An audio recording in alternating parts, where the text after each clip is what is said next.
for a closer look at ROCCAT's win, blasting them into the playoffs. Thank you very much, Pyra. I'm joined here, and once again, congratulations on your victory. You've now made playoffs. You will have to play the tiebreaker later, but how does it feel to have made playoffs?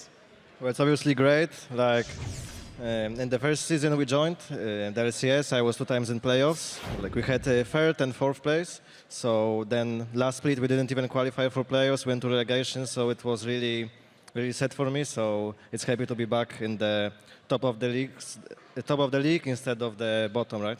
Yeah, looking very good. Well, Yamano was saying earlier that you guys were having problems with consistency. Just there, it didn't look like you had any problems at all. Do you have any more problems that you're constantly working on?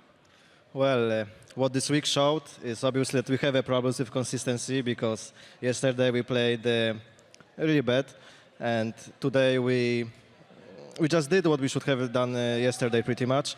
What helped us also is that we had early game jungle this game and early game ADC. Like yesterday, Kalista and Nidalee pressured us really hard early game, and I don't think we could do much. But our late game was much stronger, but we failed at the Nashor, and it was pretty funny how we lost the game yesterday. So like we had much better early game, and we used it today. Yeah, and used it very well. Now, looking forward to playoffs, do you think you can first make the tiebreaker later? And if you do reach playoffs, how much do you think you can do? How far can you make it? Well, it depends if we play Fnatic or not. Giants, like we beat them 1 or 2 weeks ago, so I think we have a good chance against them. Like Pepinero is really good, and but I think we can do it. And about playoffs, it's really hard to say. Like best of 5, it's completely different. We'll prepare and we'll do our best, but it's hard for me to judge. Oh yeah, for sure. Well, the preparation has paid off so far, Vander. Thank you very much for the interview. We're going to throw it over to the LCS to look at that game.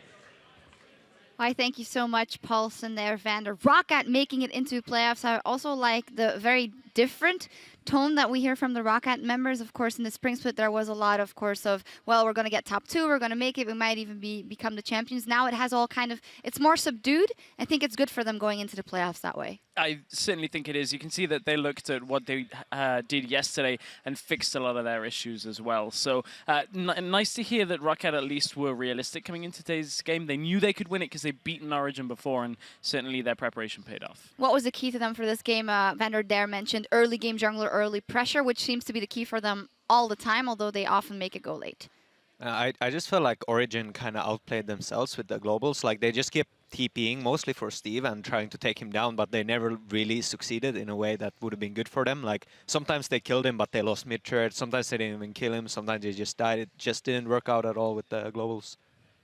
It didn't, and as soon as the team from Origen were a little bit split, ROCCAT today actually managed to force fights. That's what they couldn't do in yesterday's game against the Wolves. And you can see with the composition they had this time, as Vander alluded to, finally it works out for them and learning from their mistakes. Well, we've seen it a couple of times at ROCCAT versus Origen game. The last time around it was actually the same. We're going to have to see if it's only versus Origen that in some way they found that, well, magical way to get those victories. I do believe we can take a look at the standings, because this of course means a whole lot, especially for Elements, as they are now eliminated from the playoffs for sure and are in that 7th spot, which does mean that they will be retaining their LCS spot. ROCCAT clinched the playoffs, and they will be playing a tiebreaker with Giants for the 5th seed. As said, Elements not going to the promotion tournament safe once again, which is actually what happened last split as well. Now, in just a few minutes, Fnatic will face their final challenge on the road to the perfect split in a rematch of the spring finals versus the Unicorns of Love. And earlier we asked who you thought was ready for playoffs, and an @YoungDMO though tweeted, UOL is absolutely ready for a best of 5. Their cheesy picks and their ability to throw their opponents off will lead them to wins. Actually, there's still a bit of cheese left after Kiki's left at Oriana with Nashor's tooth. We don't see that every day. Yeah, they definitely have the cheese ready, but I don't know, they seem to have some problems with consistency, which is like the key for best of 5s.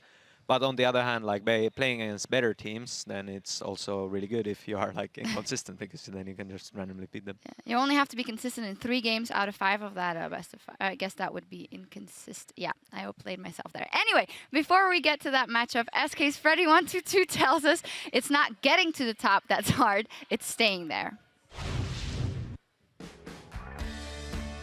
It's really difficult to go an entire split unbeaten. Like there's a lot of work behind the scenes, and you have to keep updated with every patch.